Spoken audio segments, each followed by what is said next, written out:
What was Highlander, the video game? In this video, we revisit one of those legendary canceled projects that still hurts, because the bones of something great were absolutely there. Announced in early 2008, Highlander the game was being developed by Widescreen Games, with Eidos Montreal fresh off the planning stages of Deus Ex Human Revolution, serving as publisher. The game utilized Unreal Engine 3 and featured a story written by David Abramowitz, the creative consultant and head writer for Highlander the series. This wasn't a cheap tie-in. It was meant to expand the Highlander franchise in a story-driven, AAA gaming experience. The game was set across multiple eras and locations, including ancient Gaul/Pompeii, the 9th century Scottish Highlands, 14th century feudal Japan, and finally modern-day New York City. Players would have started 2,000 years ago, beginning with Owen's enslavement by the Romans as a gladiator and his first death. This era would have included the eruption of Mount Vesuvius. Later, in the Scottish Highlands, Owen would have fought alongside Clan MacLeod, the family that eventually adopted him. Next came a period in Japan, exploring Owen's training and interaction with Japanese culture, likely influenced by the samurai traditions seen in the films. Finally, a near-future or contemporary New York City was intended as the game's final hub, where Owen would confront his longtime nemesis. The game followed Owen MacLeod, an ancestor of both Connor and Duncan.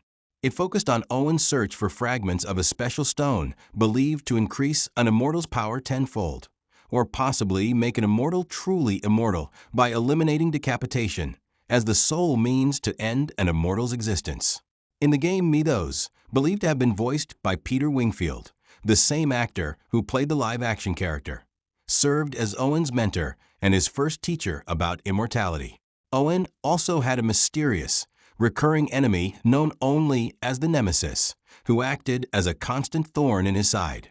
This rivalry drove Owen to seek the fragments in order to stand on equal ground and finally challenge the Nemesis as an equal. After the initial announcement, the project faded from public view, with very little news or updates over the next couple of years. The game was officially confirmed canceled in 2010 by Square Enix, which had acquired Eidos, and the project by that point. Why was it canceled? Square Enix never released a formal, detailed explanation, but multiple industry sources and insider accounts point to a combination of factors.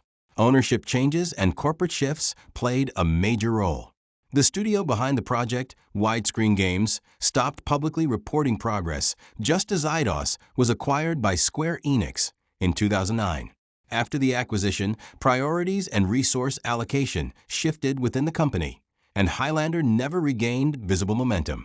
Development struggles and indefinite delays also plagued the project. Initially slated for release in 2008, the game repeatedly disappeared from news and industry radar, suggesting internal trouble completing it on schedule.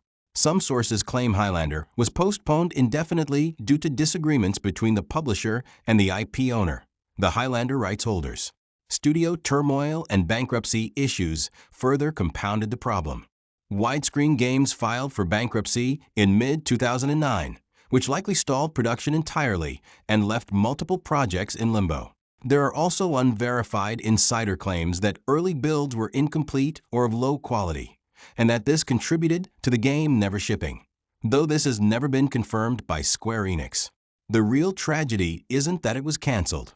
It's that its ideas survived without its name.